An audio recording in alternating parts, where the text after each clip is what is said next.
Welcome to The Explainer. Let's talk about your job for a second. Have you ever wondered about the difference between a workplace perk, like free coffee, and a fundamental right, like sick leave?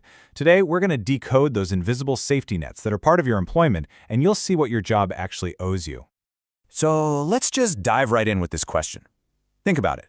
Is that free lunch on Fridays in the same category as your paid maternity leave? I mean, they both feel like benefits, don't they? But one is basically a nice to have, and the other, well, the other is a legal right. And knowing that difference is absolutely key.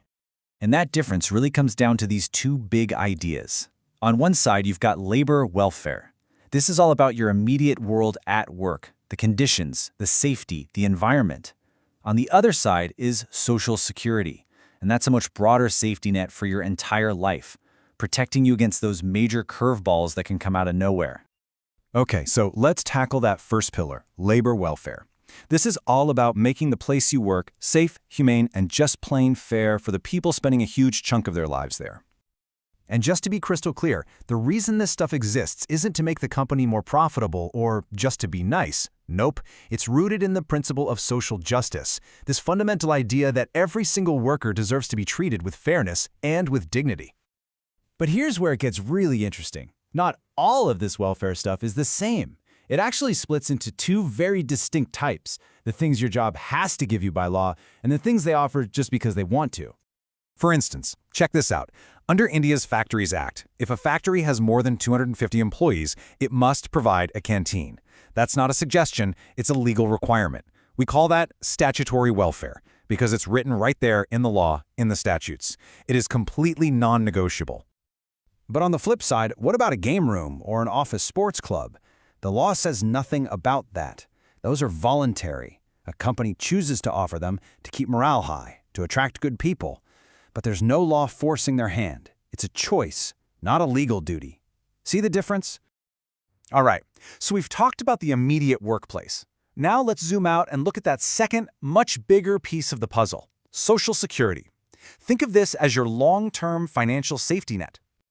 So, if labor welfare is about your day-to-day life on the job, Social Security is about shielding you from the big what-ifs in life. It's a whole system designed to protect you and your family from the financial shock of things you just can't see coming, like getting sick or growing old. And this protection isn't just some abstract idea, right? It's made up of real, tangible programs. You've probably even seen some of these on your pay stub. Let's just quickly run through the major ones in India. First up, there's ESI, which is short for Employees State Insurance. Just think of this as your all-in-one health shield at work. It covers doctor's visits, medical care, and it can even provide you with cash if you're too sick or injured to work.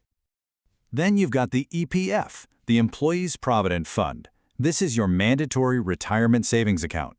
Every single month, a piece of your salary and a piece from your employer goes into this pot, slowly building up a nest egg for when you finally stop working. The Maternity Benefit Act is another absolutely critical piece of this Social Security puzzle. It makes sure new mothers get paid time off to recover and bond with their child, and, crucially, that their job is safe for them when they decide to come back. And finally, there's gratuity. This is basically a lump sum thank you payment from your employer for being a loyal, long-term employee. And again, the law is super specific here. If a company has 10 or more employees, they are required to pay it out. It's not optional. Okay, so after hearing all that, I've got to ask a question that trips a lot of people up. What about your annual performance bonus? Your employer pays it, it's money in your pocket, so is it part of your Social Security? And the answer is a hard no, not even close. See, a bonus is a reward for doing a great job. Social Security is a shield against life's risks. They serve two totally different purposes. One celebrates success, the other provides a safety net for when times get tough. All right, let's pull the camera all the way back and look at the real big picture here. We've got labor welfare, we've got Social Security. Why do these two systems matter so much? Well, because together, they're the foundation for a really huge idea.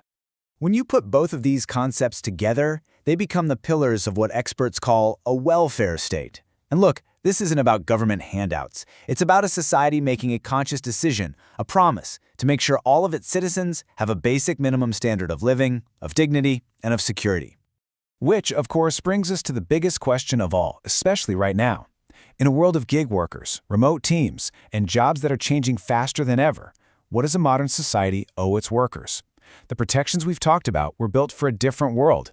Figuring out what comes next, well, that's the great challenge for all of us.